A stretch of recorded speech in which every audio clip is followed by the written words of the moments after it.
Welcome back to the Talk Shop in Studio 255. I'm Eric Henderson with Klaus Halbsgut this morning on the Talk Shop. This segment brought to you in part by Perkins Restaurant and Bakery and the Benton Rusty, 308 South 2nd Street in historic downtown Laramie. Good morning, Klaus. Good morning, Eric. Thank you for having me back on the Talk Shop. It's always fun to come see you. I was sad that I missed the Progressive Voter Alliance, that group meeting at 1402 Gibbon Street, the third Monday.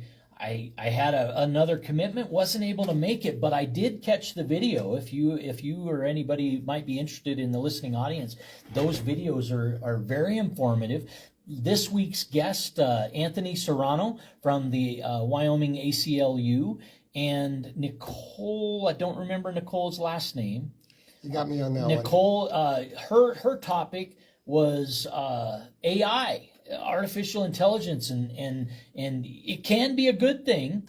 Her message, we gotta be mindful in how we move forward with it. But great, those were 5-minute speakers, and then there's a whole coordination of 2-minute speakers that cover so many different topics in the community of interest. I highly recommend this group's effort. You follow it, and you do so at Progressive Voter Alliance PVA Laramie on Facebook. Their recordings are there for months and months of great visitors and so forth. But Klaus, you had made an announcement. You were one of the 2-minute speakers regarding an event that was coming up. Yep. But before you get to the event, you had some other topics you wanted to mention. Being the Albany County Democrats chair, the AC Dems chair, we've had a very busy summer, and we've had quite a few events.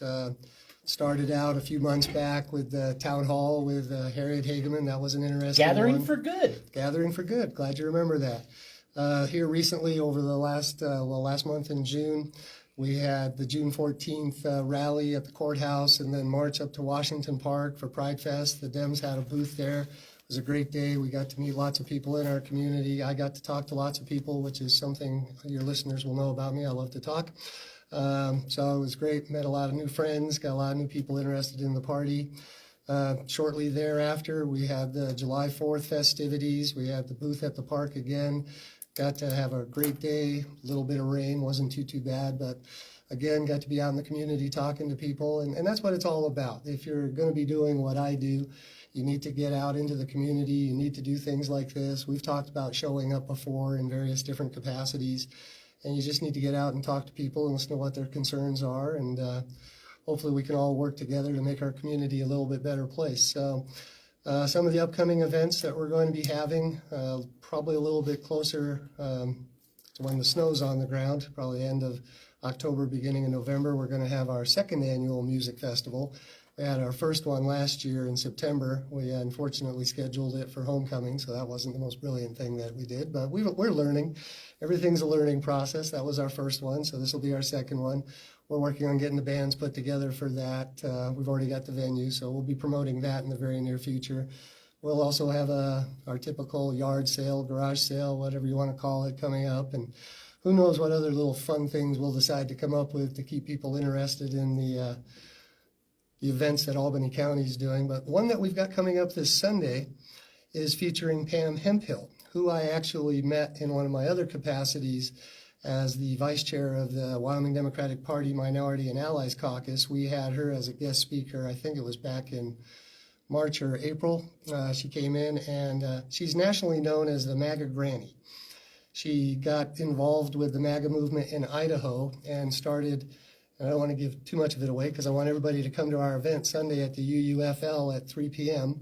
Pam will be here, but she got drawn into the MAGA movement in Idaho a few years back, and her love of videotaping things, she started going to events and videotaping them, and people took notice of her, invited her to functions that they were putting on, and had her be the vilified by videotape, got arrested, got found guilty, went to jail, served her time, and still got out believing what she had done was correct.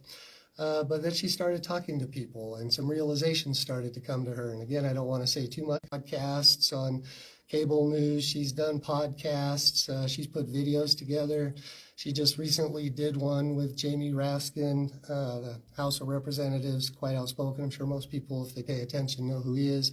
Malcolm Kenyatta was part of this last video that she did. He's one of the vice chairs of the DNC. So she's been out there in the national limelight, and we're quite fortunate to get her to come to Laramie and tell her story. And I'm excited for her What's to come the and share. cost of Sunday's event? It's free. It's free to the public. Free to the now, public. We would 3 p.m. At 3 p.m. at the UUFL. 1402 Gibbon Street. Yes. I will have a QR code there if anybody wants to donate to the Democratic Party. I'll have that at one of the tables when you come in, because it is an expense. We're having to pay for some of Pam's travel expenses, as well as get her a place to stay while she's here and so on and forth. So this is something that the party is taking care of. But again, we are privileged to have her come here. She's not charging us anything. She's doing this out of her passion for telling her story, and quite frankly, because of the relationship we established earlier in the year, it's kind of a favor to the Minority and Allies Caucus and to the Democratic Party here in Albany County. She will be up in Casper on Friday and Saturday with the Natrona County Dems. They'll be doing a similar type kind of event on Friday evening, where she'll tell her story and so on and forth. So if you can't make it to my Laramie event on Sunday, but you happen to be up in Casper this weekend, another opportunity to see Pam. Also, I believe Saturday in one of the local parks up there, they'll be having a picnic, more of an, I actually get to be the host to that at the UUFL, something I'm quite comfortable doing. I've done it multiple times as the chair and as a board member of the PVA, which, by the way, in case you don't get enough of me rambling on, I believe I'll be the moderator at next month's PVA. So anyhow. Very nice. Yeah, I'm excited. Who are some of the guests on the horizon for PVA? Who might be next month? Well, we'll actually have our meeting on Monday, our Zoom meeting, where we'll talk about planning. Yes, we always get together quite a few weeks before our actual meeting, and we banter back and forth what guests we would like to have. I don't want to put any pressure on anybody. We've got a few names that we're thinking about, but we'll finalize those names on Monday next week, and then we will send out our invitations to the guest speakers that we'd like to have. But anybody that's familiar with the PVA knows that we have 2 5-minute featured speakers, and then we open it up to anybody in the room to be a 2-minute speaker. So like, for example, this last Monday, I was a 2-minute speaker, and I was talking about Pam. So, but if you have a topic of interest that you think the community might like, come to the PVA, be a 2-minute speaker. Where's one of the best resources for people to visit and find more detail regarding Pam's visit this coming Sunday? Perhaps you've a site where people could get information on Friday and Saturday in Casper, Wyoming. Her scheduled there. What resource should we consult? Well, the best one right now, because in all honesty, I've been a little bit behind the 8 ball getting things posted on our local county website. But right now, the Natrona County Dems have posted on their website information about Pam's event. And the best way to get to that website, the Natrona County Dems or any counties, you click on that link and it'll list all the county parties. Scroll down to Natrona where you see their website and click on that link. Take you right to their website, and you'll find the information when you scroll down on their homepage. A little bit down the page, and it references Pam's visit to Natrona County. I believe there's also a link to a CNN video, which will give a little bit more in-depth information about Pam and what she's been through in the last few years.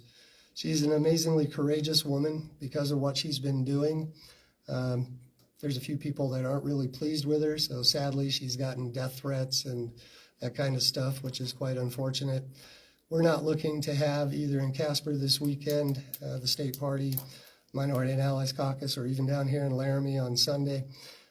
We're not looking for that kind of confrontation or that kind of hate. We want to have a civil conversation. We want it to be peaceful. We want it to be a listening and learning experience, and just to see how this can affect your community and your neighbors, and maybe bring a little more understanding, and maybe try to diffuse some of the vitriol we have in this nation. Are you planning to attend Friday and Saturday in Casper? I'm probably not going to be able to. I'd love to maybe try to get up there on Saturday. A lot's going to depend on my day job, which has been extremely busy here lately. Congratulations. Yeah, it's nice having something to do. Yay. And one little footnote I'll put out there, all of the county parties, county chairs, the majority of people that organize and do things in the community, we do this out of love for our community. I don't make a single dime being the vice chair of the Minority and Allies Caucus or the county party chair or on the PVA board. And everybody that does these things in these communities, we do it for love for our communities and our neighbors. So keep that in mind. But I do have to have a day job so I can have fun when I'm not at my day job. One of the entities that make this broadcast possible, Chano's Village. Chano's at 307-721-0167. Want to thank Ponciano Vela Sr. For your support of the Talk Shop in 93.5 FM. Thank you to Chano's Village, making this segment and others like it possible. If you're interested, tomorrow, the last Chuck Wagon breakfast at the Daddy of them all in historic Cheyenne, Wyoming. That part of Cheyenne Frontier Days, a tradition of Wednesdays count somewhere over 4,500 in attendance to that Kiwanis International presentation of what transitions from a massive feed into a great social event as part of the Daddy of them all in Cheyenne, Wyoming this week. That's tomorrow morning. And of course, the United States Air Force Thunderbirds perform on Saturday, not yesterday. You didn't miss it. Tomorrow, as a rule, the Chuck Wagon breakfast, and then Saturday you'll have the Thunderbirds high in the sky doing their event. You want to be ready early at F.E. Warren Air Force Base to enjoy that through the day. Klaus, thank you so much for what you bring to the Talk Shop and your details and information. Most appreciated. Is there any other details that you'd like to close out with? Just a few things I'd like to mention, and I think I've said this before, and I'm probably going to be sounding like a broken record. I also do this at the other meetings that I am involved with. It's important to show up, to volunteer, to get involved in your community. You don't like the way something's going, you need to get involved. You know, if you don't like what city council's doing, run for city council. We got a big election coming up next year, and we're going to have half the seats for city council, half the seats, I believe, for the school board. All the county offices are going to be up except for one commissioner seat. I want people to start thinking about how they can make a difference in this community, and I'd love for people to run for something. We're going to be making a big push. The Albany County Dems are to have contested primaries. I may run for an office. I want somebody to challenge me in the primary. I want every position that's open to have candidates running. I want the conversation to be started, and I want people to pay attention when election season starts and candidates announce. And we've already had a few announce. There was a few at Freedom Had a Birthday that had booths for the sheriff's race. We had a gentleman the other night at City Council announced that he was going to be running for a state legislative House district. But I want everybody that announces that they're going to run, Democrat, Republican, I want you to show up and talk to the people. Many times, I know you have mentioned, you've sent out invitations, people don't come and talk to you. I know the PVA has sent out invitations when we have candidate nights, and a lot of people, certain segment of the population, they don't show up. League of Women Voters, they don't show up. People need to show up and tell you why you should vote for them, not just because of a letter that they have behind their name on the ballot. You need to know what they stand for, what they're going to do for you. And the one thing that I get really annoyed with politicians, the ones that think we work for them, it's the other way around. They work for us. We have the power of the vote, and we need to use it wisely. We need to be educated on where the candidates stand, and we need to ask good questions, and we need to hold them to account. And if I do run for office and make it this time around, I hope people hold me to account. And whether it's next year's election or the elected officials that we currently have, our officials need to know what we're thinking. Please send them letters. Please give them phone calls. Please get engaged. Please get involved. Because one thing I do know is if you don't let the politicians either the ones we will elect or the ones that we have currently elected, know what you're thinking. They're going to do whatever the heck they want, and that might not be what you like. So please pay attention. If you need any more information about any of the issues that the county Dems and the state Dems are talking about, we both have Facebook pages. The state party does, the county party does. We have a website, which is albanycountyyodems.org. Please go check that out. We put a lot of work into it. There's a lot of information there. We have a new feature called Hot Button Issues. We just added a section called the Big Ugly, which is that big, beautiful bill, not that was just recently passed in our capital, nation's capital. If you want to know a little bit about how that's going to affect Wyoming and some of the pain that we're going to go through, we have that on the website. So get involved, come to our website, come to our meeting on Sunday night. And I apologize for sounding like a broken record, but it's important, I believe, that we get involved in our community. So I thank you for the opportunity once again to let me come into the talk shop and rant and rave and continue on. If you or your group or organization would like an opportunity on the talk shop, we welcome you. RadioWorks@mail.com, our email. That's RadioWorks@mail.com. Phone number 307-460-3087 for the talk shop. And we want to thank Jersey Mike's Subs for their incentive card for our guest today, Klaus Halbsgut. We appreciate you joining us, and we look forward to your continued listening next hour.